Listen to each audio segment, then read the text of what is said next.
Do you want to be well again? Do you want to be well again? We've meditated on this before, but it's a very simple question that Jesus asks. Do you want to be well? Do you want to be healed? And it's a question that, as we've reflected upon before, it's a question that would seem obvious on every level. I mean, if there are sick people there, it's quite obvious sick people generally want to be better. I've rarely, if ever, met a sick person who said, I love being sick. Just generally speaking, we want to get better. We want to be healed.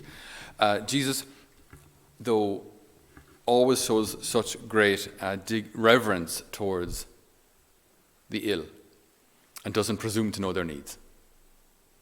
So he allows this man who had been suffering for 38 years, he allows him the opportunity, not to have his intentions presumed, but to voice his intention, to voice his need. Do you want to be well? And then the man gets a bit flustered, understandably, if he's been waiting in that situation for if he's been suffering for 38 years and maybe there near the pool for who knows how long. It doesn't say, but for years. It must be very, very frustrating, because that was his only hope. That was his only hope.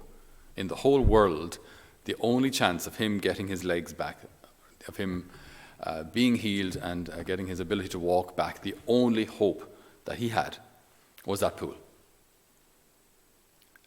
So, if this doesn't work, then I've got nothing. That's it. I'm stuck. I'm just going to be stuck like this for the rest of until I die. And there is no social welfare system. There's no benefit system. There's nothing like that. So you're stuck in poverty. You're rejected. Also, people would have considered illnesses like that a punishment for sin. So you're also considered a sinner. So it was just a very negative, very, very sad place to be. Very sad. So he says, sir, I've no one to put me into the pool when the water is disturbed, and I'm still on the way, someone else gets there. And in the episode of The Chosen on this scene, they put an extra little expression into Jesus' mouth, but I think, he doesn't say it here, but I think it captures the reality of what's happening here.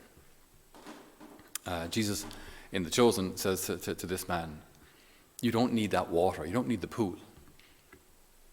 All you need is me. All you need is me.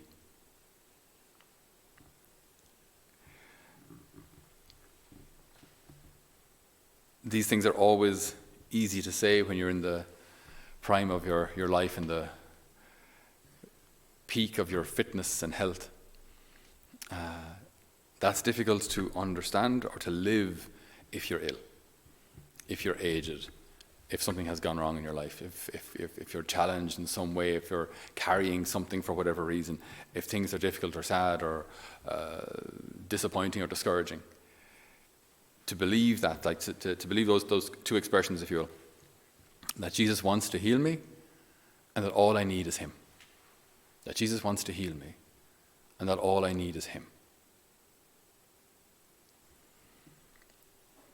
In this somewhat it's like a wilderness experience in Lent, we're supposed to be living a period of simplicity as regards food and as regards prayer, fasting, and almsgiving. So a time of, as I say, simplicity in order that we can focus more on the Lord. So it's a great time of preparation, but along with that time of preparation, we keep in mind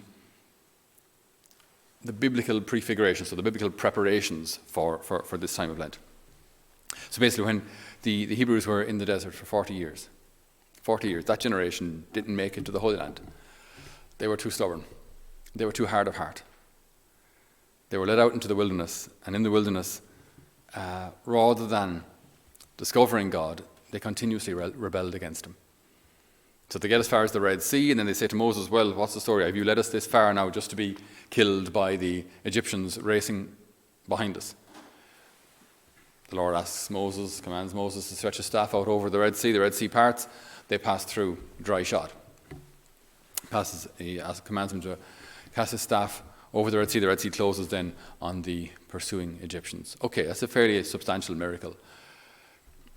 And then, no sooner it seems as if they're at the far side of the Red Sea, than they start complaining, oh, hang on, we've no water. Have you led us out here in this desert to die?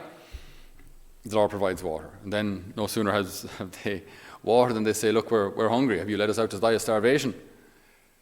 And the Lord provides the daily miracle of manna. No sooner have they that than that we're sick of this manna. We're sick of this miraculous food that's supplied to us every day for free. We want meat. We miss meat. Remember the flesh pots that we used to have in Egypt when we were slaves? But forget the slaves bit. We had food. We had meat. They complain again. They complain again. Rather than praying, rather than asking, they complain. And again, even though it's not a prayer from the people, it's a prayer from Moses. Quail, these birds, drop from the sky and they're able to eat. And so on. So such was their experience constantly. Obviously, the making of the golden calf while Moses is up getting the 10 Commandments. Like, they very much misunderstood what this experience of wilderness was supposed to be. The experience of wilderness wasn't a punishment. The experience of wilderness was an opportunity to see God's providence. The experience of the wilderness wasn't just to punish them. It wasn't a punishment. That wasn't the point of it. But in this place of simplicity, in this desert, to know that the Lord will provide, to live there in the confidence that God will give you what you need, that the wilderness should be an experience of providence. That's something I think very, very applicable to all of us. So, because there will be times, experiences of wilderness or desert, times when prayer is hard, when prayer doesn't seem very fulfilling. There'll be times when your work might be challenging, your study might be challenging, friendships might be challenging, all these normal experiences, all these difficulties. And then in those moments, like, where do I go? In those moments, where do I find solace? Where do I find support? Who do I go to? I mean, do I see this wilderness experience as now an opportunity to see God's providence? Or do I pull back and sort of blame God for everything that's going on? It's a very human experience. I think it's a very common experience for all of us. And this is the goal. This is the challenge in those desert experiences. Like the man here now sick for 38 years, lame. In that desert experience, what does he do? Curse God, blame him, or reach out to him? When Jesus says to him, do you want to be well again? The man accepts God's help. He accepts God's providence. And he sees the miracle. So you and I, in our desert or adversity or difficulty or problems, let us learn from this wonderful gospel account of how the Lord wants to provide for each one of us in our desert experiences. How the Lord wants to guide us through, heal us, take care of us. The Lord wants to provide for our every need. May we rely on him, and may we too witness the miracle. Amen.